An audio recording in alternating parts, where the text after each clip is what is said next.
Hello' বন্ধুসকল, কেনে আছে আপোনালোক? আশা কৰোঁ নিশ্চয় ভাল। চ' বন্ধুসকল, গাঁৱে হুলস্থুল, গাঁৱৰ কলগছৰ বা নাৰিকল গছৰ বা তামোল গছৰ পাতত আল্লাহু লিখা আছে। তো বলক, বস্তুটো আমি বিশ্বাস কৰা নাই, কিন্তু পিছত বিশ্বাস কৰিছোঁ। আমাৰ ঘৰতো ওলাইছে। চ' আমি এতিয়া আপোনালোক দেখুৱাবলৈ যাম যে কলগছৰ পাতত বা নাৰিকল গছৰ পাতত আল্লাহু কেনেকৈ লিখা আছে। তো বলক, ভিডিঅ'টো লাষ্টলৈকে চাব। তো বলক, আমি দেখুৱাবলৈ যাম। চ' ফ্ৰেণ্ড চাওক, মই মোৰ গছৰ পাতৰ পৰা ছিঙি আনিছোঁ এখন পাত। পাতত লিখা আছে আৰবী শব্দ আল্লাহু। ইয়াত ক্লিয়াৰ হোৱা নাই, কিন্তু বহুত গছত ক্লিয়াৰ আছে। ওখ গছ, মই ছিঙিব পৰা নাই, হ'লেও মই দেখুৱাবৰ চেষ্টা কৰিম।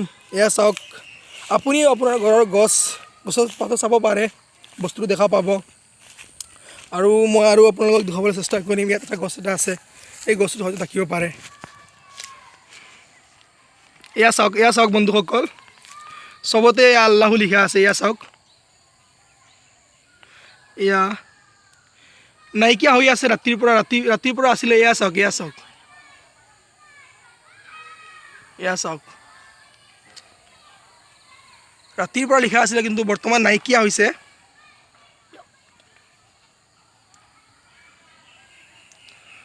চ' বন্ধুসকল, যদি ভিডিঅ'টো ভাল লাগে তেতিয়াহ'লে আপোনালোকে লাইক কৰিব, শ্বেয়াৰ কৰিব আৰু কমেণ্ট কৰিব আপোনালোকৰ ঘৰত আছেনে নাই। আৰু মোৰ ভিডিঅ'টো আপোনালোকৰ বন্ধুসকললৈ শ্বেয়াৰ কৰিব। আৰু মোৰ চেনেলটো ছাবস্ক্ৰাইব কৰি কাষত থকা বেল আইকনটো প্ৰেছ কৰিব। ধন্যবাদ, বাই বাই।